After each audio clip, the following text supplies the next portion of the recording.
Lance Meadow back here with you inside Levy and Jim as Columbia tops Princeton 58-50 to improve to 4-0 in sole possession of first place in the Ivy League. I'm now joined by the player of the game, Susie Rafiu, 13 points. Susie, it was some battle inside with Princeton's front court players, but how key was it in the second half to establish your presence both on offense and on the rebounding front?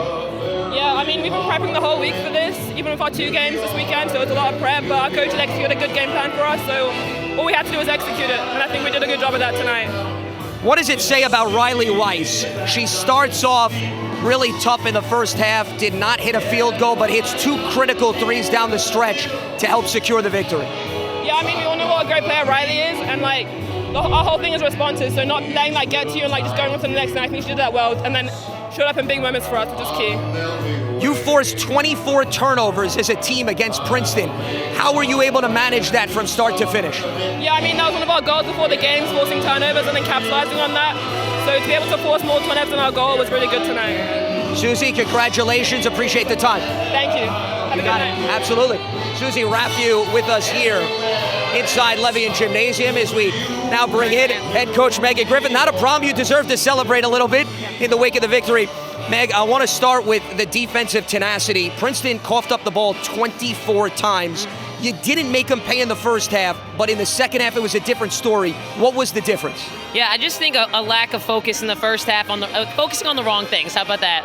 We were a little amped up. We haven't been home in 47 days, and I think it was a lot to have our fans back. And I just think like there was a big moment for us in that first half, and I was like, guys, it's just like another game. We just got to let the game happen. And once they did that, and we stuck to the game plan, they were great. So, I thought that we really capitalized second half. Speaking of capitalizing, Riley Weiss in the first half, it was tough for her to find the bucket, but in the second half, hit 2 really big threes. Yeah. You've talked about her maturity and development. Yeah. How much was this game a perfect example of that maturation?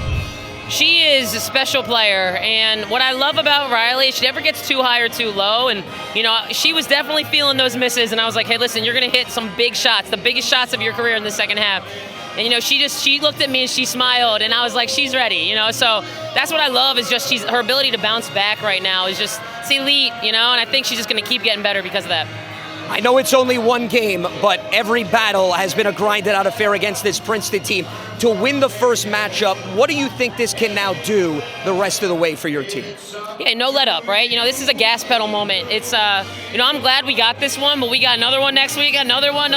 It's just another game. That's what I keep telling our team. And, obviously this means a lot to us. It means a lot to me, but, I'm just proud that we were able to get this win in front of our fans and keep this thing rolling. Great atmosphere. Megan, great win. Thanks so much for the time. Always best fans in the league. You got Thanks, it. Lance. Megan Griffith with us here inside Levy and Gymnasium as Columbia tops Princeton 58-50. We'll wrap up shop right after this.